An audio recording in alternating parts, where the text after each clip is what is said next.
Hi music scholars, welcome to another day hearing and learning about an American composer named Charles Ives through this picture book titled What Charlie Heard by Mordecai Gerstein. This book is an AR quiz book, so I'll be sharing with you the number at the end as well as making some YouTube recommendations of some listening that would be fun for you and your family to enjoy. And then I'll be giving you an additional listening assignment. So What Charlie Heard by Mordecai Gerstein.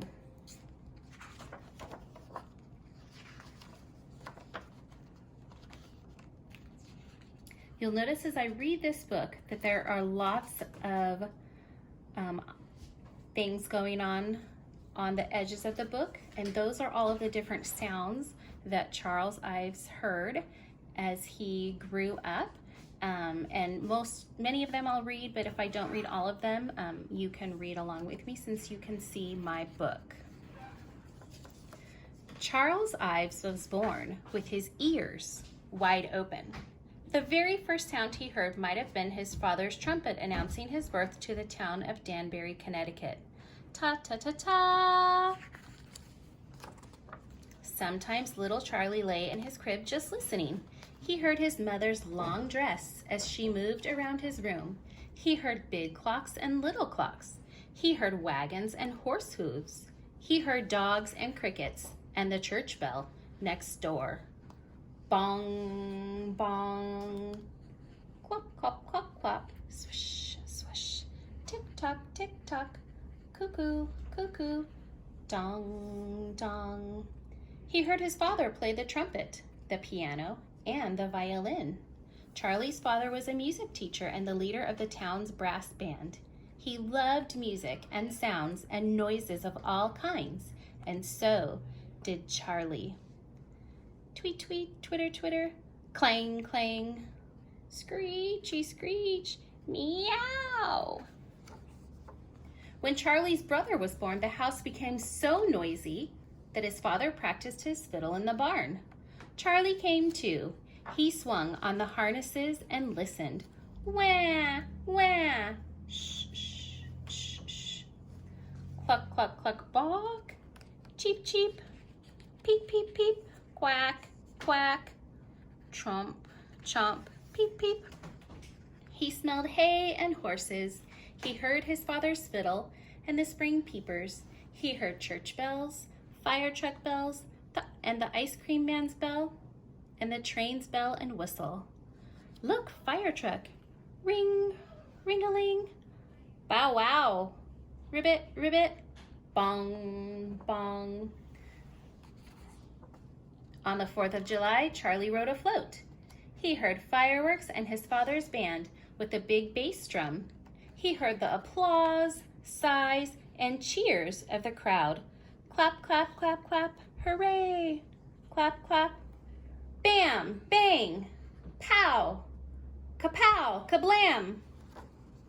One day, church bells rang during a thunderstorm. Listen, said Charlie's father and dashed out into the downpour. Soaked, he rushed back in and struck a cluster of notes on the piano. Thunder rumbled and bells clanged. That's not quite it, he said to Charlie, and again ran into the rain. Dripping, he returned and tried another chord. Kabloom!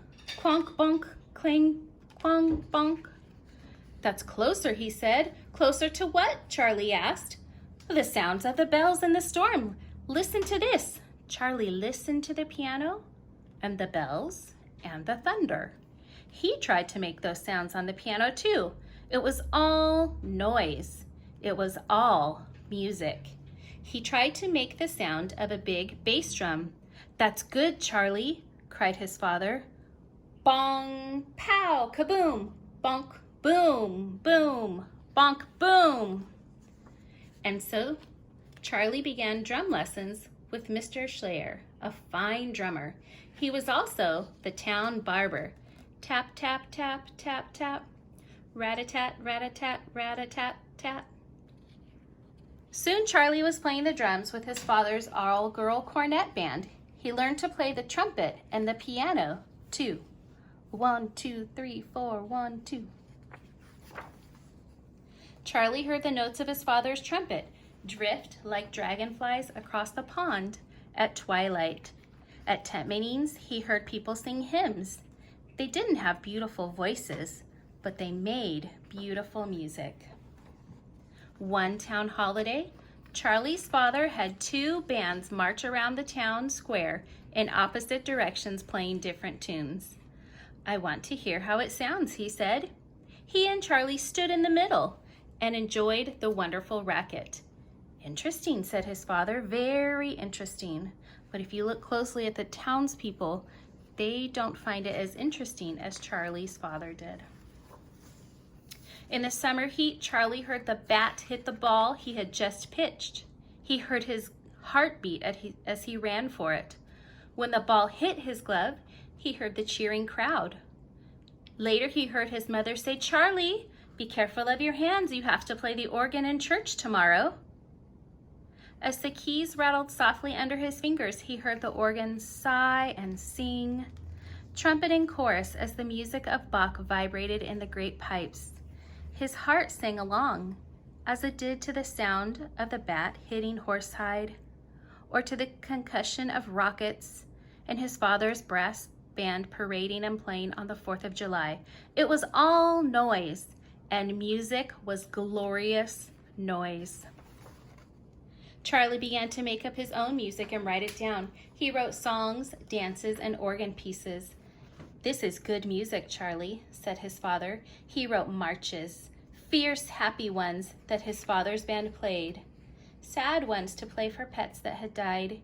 He wrote music all throughout high school. He heard popular songs and fiddle tunes. Sometimes he and his father went to New York City to hear the symphonies of Beethoven, Brahms, and others. Charlie continued writing music about things he had heard or seen or feelings he had. But sometimes it was just to hear how different notes would sound together. He went off to college, studied music, and played football. Early one morning, he heard the telephone ring. Ring, ring. He heard his mother's voice. "Charlie," she said, "last night, your father died." Charlie heard a great silence. Charlie graduated from college and met a beautiful young woman. He felt shy with her. They took long walks in the mountains together. They heard brooks and waterfalls, birds, and the wind in the trees. Twitter, twitter, babble, bubble, ribbit, ribbit, whoosh. They felt their love growing for each other. They felt their love go out like ripples in a pond, like music into the world, and of course, there was a wedding march when they wed. The young woman's name was Harmony. Dum, dum, da-dum, bong, bong. Charlie started an insurance company. He worked hard and was very successful, but he still wrote music, more than ever. It was a new kind of music. It didn't have to be pretty. It had to be true to his feelings. Into a piece called Central Park in the Dark, he tried to put the quiet of the night park, bits of popular songs and the sticky heat of a city night. Edith, the little girl that Charlie and Harmony adopted, loved her daddy's music, but most people didn't know how to listen to it. Some thought it was a joke. Others just heard noise and got angry.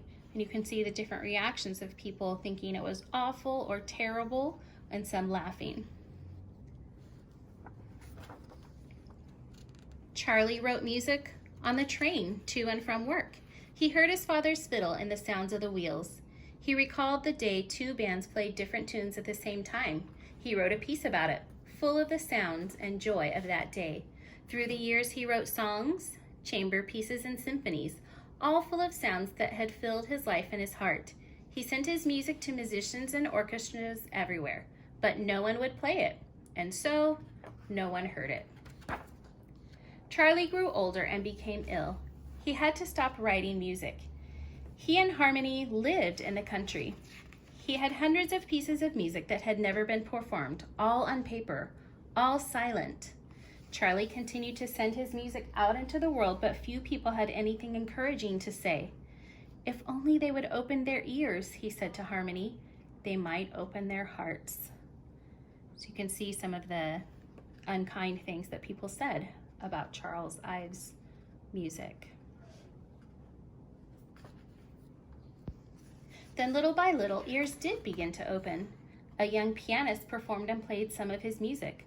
The Boston Symphony played some of his pieces, and so did a famous violinist. More musicians played his music. More people heard it. Why, this music is just like Charlie, said people who knew him. His music won a very important prize, the Pulitzer Prize. When he was 77, Charles Ives and the whole world heard his entire Second Symphony for the first time, broadcast by radio from Carnegie Hall in New York. He was too nervous to go to the performance. It's not bad, thought Charlie. I just wish I could get the whole of creation, fields, mountains, and all into one piece of music. I'd call it the Universe Symphony. Wouldn't that be a glorious noise? He jotted down ideas for the symphony. He never wrote it, but he heard it in his mind. Maybe if you open your ears like Charlie, you can hear the beautiful, funny, sad, joyous, amazing music he heard. And that is the story, What Charlie Heard, about composer Charles Ives. So the AR quiz number for What Charlie Heard by Mordecai Erskine is a 3.7 level book, and the quiz number is 58488. So write that down and you can take an AR quiz later today. And then as always, I'd love to include a couple of YouTube links so that you can listen to some music with your family on YouTube. Music right now can bring so much comfort and peace, joy into times that can be stressful. So I hope that you and your family will enjoy this. Our book talked about Charles Ives' Central Park in the Dark. And then I included the finale of Symphony number 4. Symphonies can be kind of long, but I thought you could handle just the finale portion of his 4th symphony. And now what I'd like to challenge you to do, music scholars, is to go on a listening walk and try to listen to the sounds around you, to the universe, the way Charles Ives did. Take an adult with you, and I want you to really think about what it is that you hear. And my next lesson about Charles Ives will do some rhythm things with the things that you hear from your listening walk. So have fun, and I will talk to you another time about listening to the world around us.